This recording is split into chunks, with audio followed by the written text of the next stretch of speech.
From the Presidential Palace, Manila, Dateline Malacañang.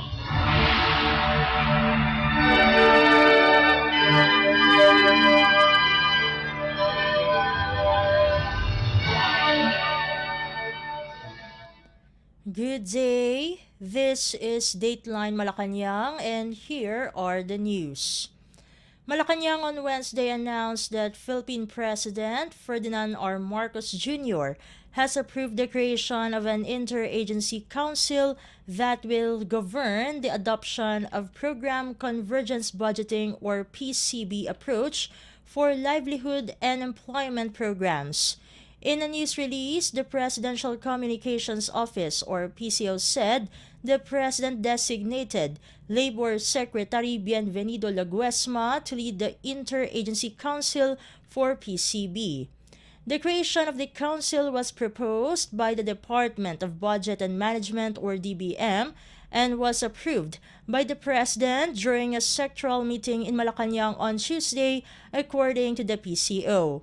The PCB focuses on efficiently managing government resources on key programs and projects which shall be coordinated in a holistic approach across departments or agencies. The PCB will look at the budget requirement for the livelihood and employment of the beneficiaries so that no duplication is made. The DBM has conducted a rapid assessment of existing livelihood, employment, feeding programs, activities and projects or PAPs, and the propriety of the rationalization and integration of the same. Results of the rapid assessment pointed to the adoption of the PCB to rationalize various government livelihood and employment programs, as well as to avoid overwhelming a single focal agency in implementing employment and livelihood PAPs. Dateline Malacañang. Meanwhile, Philippine President Ferdinand R. Marcos Jr. has named former Lipa City Mayor Menardo Sabili as the new chairperson of the Presidential Commission for the Urban Poor or PCUP. In a social media post on Wednesday, the Presidential Communications Office or PCO said Sabili took his oath before Executive Secretary Lucas Bersamin. Sabili served as mayor of Lipa from 2010 to 2019. He also served as Undersecretary of the Department of Human Settlements and Urban Development or DHSUD during the previous administration. The PCUP serves as a direct link of the urban poor to the government in policy formulation and program implementation addressing their needs.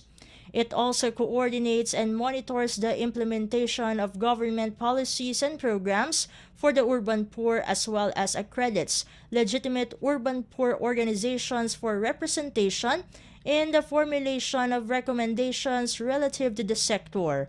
Meanwhile, retired Justice Stephen Cruz was sworn in as chairperson of the Board of Directors of the Philippine Postal Corporation or PhilPost in a ceremony also officiated by Bersamin.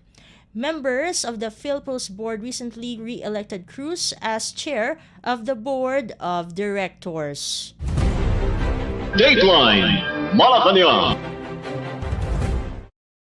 In other news stories, the Mutual Defense Board, Security Engagement Board of the Philippines and United States is scheduled to meet on Thursday to discuss agreed policies on defense and security of both countries.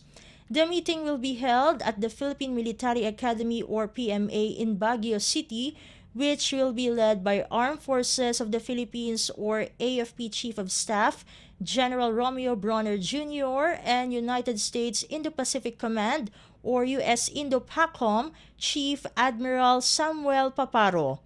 Among topics to be discussed is the approval of activities of both allied nations for next year.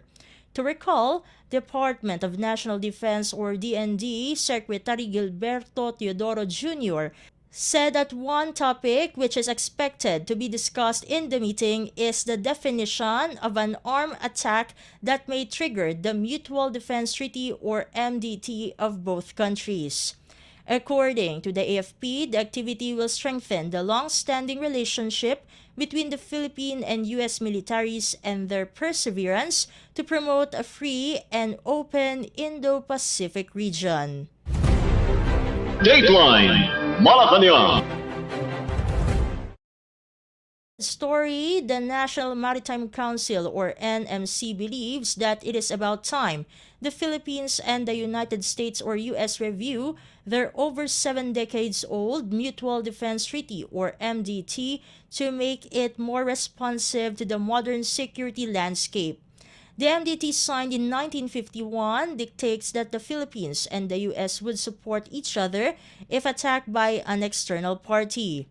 According to NMC spokesperson Alexander Lopez, the Defense Pact may be revisited to make it relevant to the new security challenges.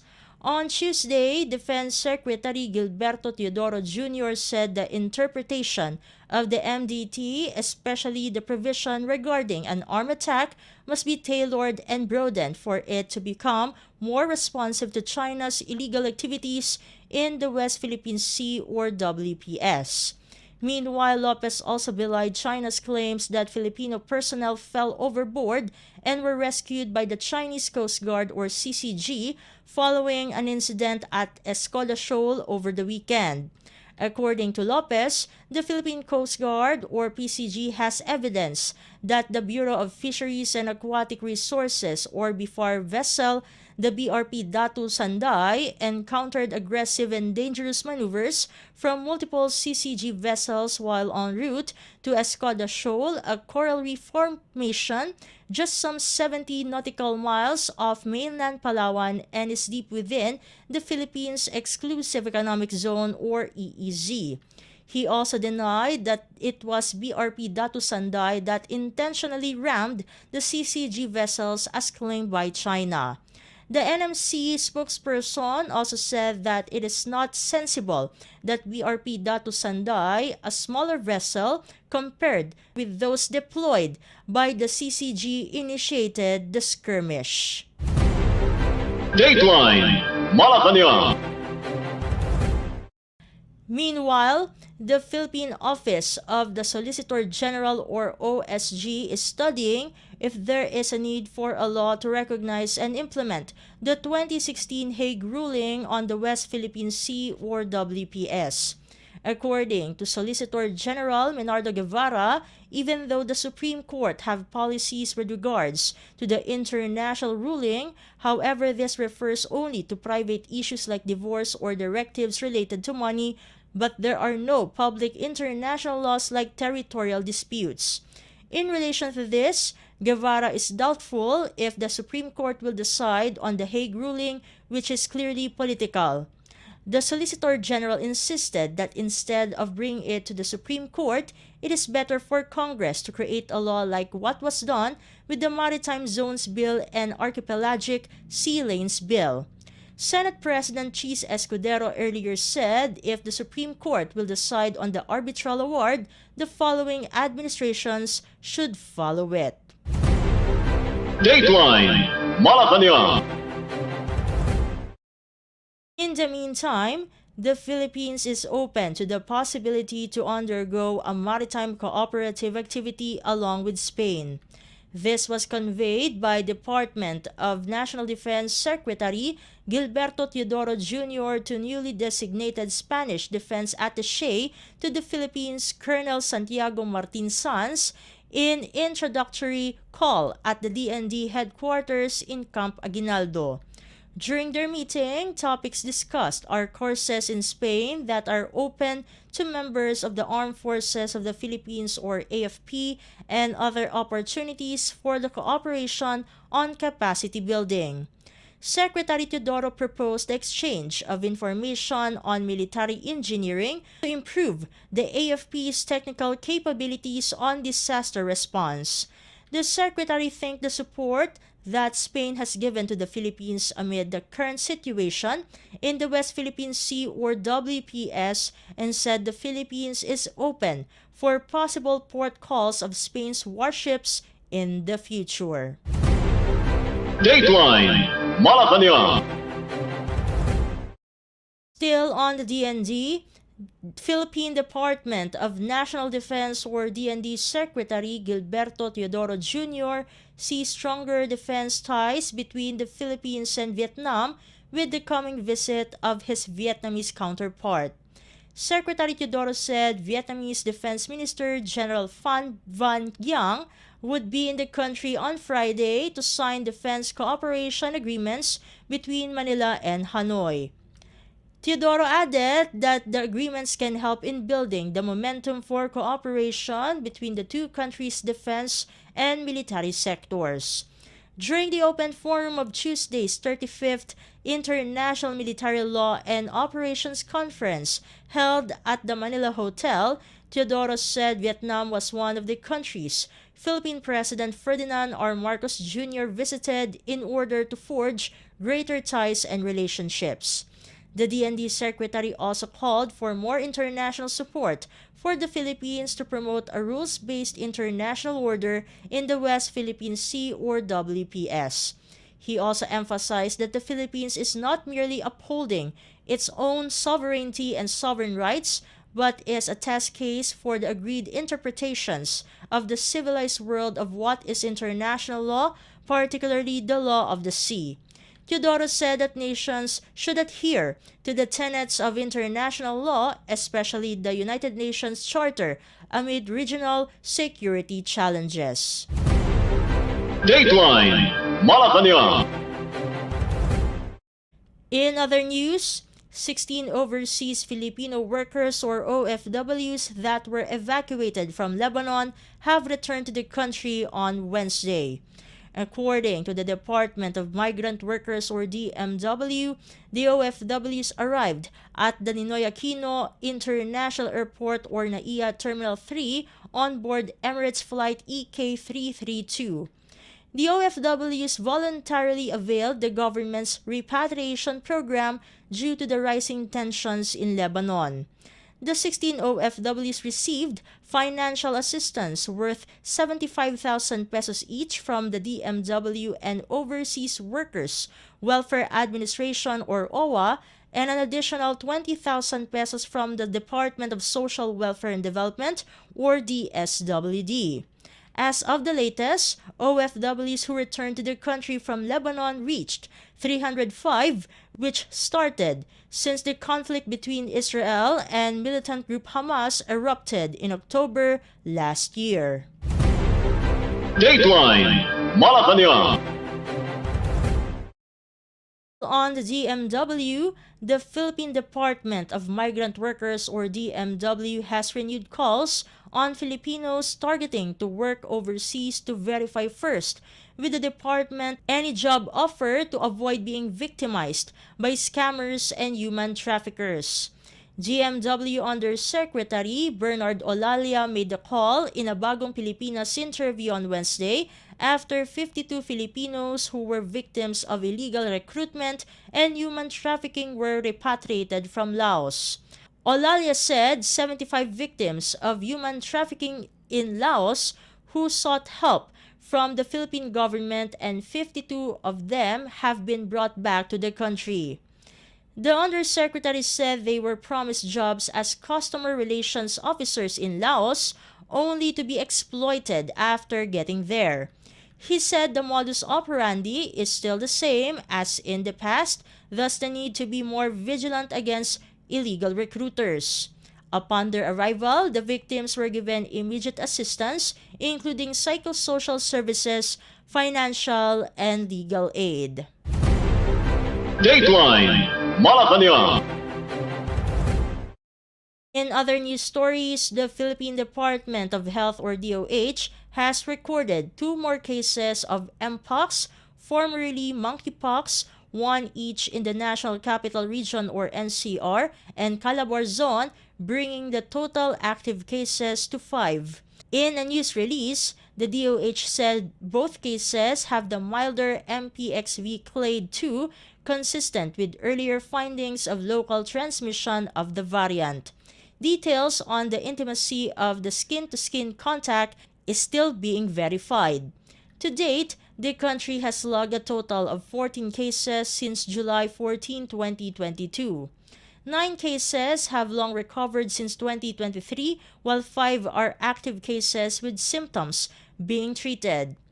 Mpox case 13 is a 26-year-old female from NCR whose symptoms started on August 20. The DOH said she noticed rashes on her face and back accompanied by fever. 1 day later, she consulted at an outpatient clinic which advised her to undergo home isolation. It added that on August 23, she followed up by phone call describing additional rashes in her pubic area, arms, and trunk. She also developed sore throat and swollen neck lymph nodes. She did not travel anytime 3 weeks before her symptoms started and even when she had symptoms. 2 close contacts have been identified and notified. They do not have symptoms. She continues to recover at home under close monitoring by local health authorities. Dateline Malacañang. Meanwhile, Mpox case 14 is a 12-year-old male from Calabarzon whose symptoms started with fever on August 10. The DOH said he also developed rashes mainly on the face, legs, trunk, and pubic area extending to other parts of the body. He also had cough and swollen lymph nodes at the groin area. The 14th case is at a rural health unit and a skin sample was collected on August 23rd. He has no history of travel and time 3 weeks before the start of symptoms. He also continues to recover at home under close monitoring by local health authorities. The DOH said local government units or LGUs where cases 13 and 14 are from have the power and authority by law to disclose more detailed information, including response actions at their discretion. Common symptoms of Mpox are skin rash or mucosal lesions, which can last 2 to 4 weeks. The rashes are accompanied by fever, headache, muscle aches, back pain, low energy, and swollen lymph nodes. Mpox can be transmitted to humans through close, intimate contact with someone who is infectious, with contaminated materials like used clothes or utensils, or with infected animals. Laboratory confirmation of Mpox is done by testing skin lesion material by polymerase chain reaction test. Current turnaround time at the DOH Research Institute for Tropical Medicine is 2 to 3 days for testing. Mpox is treated with supportive care. Patients with no other illnesses may stay at home after testing until all scabs fall off and a new layer of skin forms after 2 to 4 weeks. Dateline Malacañang. Before we conclude our program, Radyo Pilipinas World Service of the Presidential Broadcast Service is heard over the following shortwave frequencies: 15.640 MHz, 17.820 MHz, and 12.010 MHz. You can also visit our Facebook page and YouTube channel at Radyo Pilipinas World Service. You will be able to hear and view our Filipino and English programs, including news updates here in the Philippines. Kindly subscribe, like, and share our posts as well. And that concludes this edition of Dateline Malacañang for Radyo Pilipinas World Service. This has been Steph Vicente. Good day and stay safe, everyone. From the Presidential Palace, Manila, Dateline Malacañang.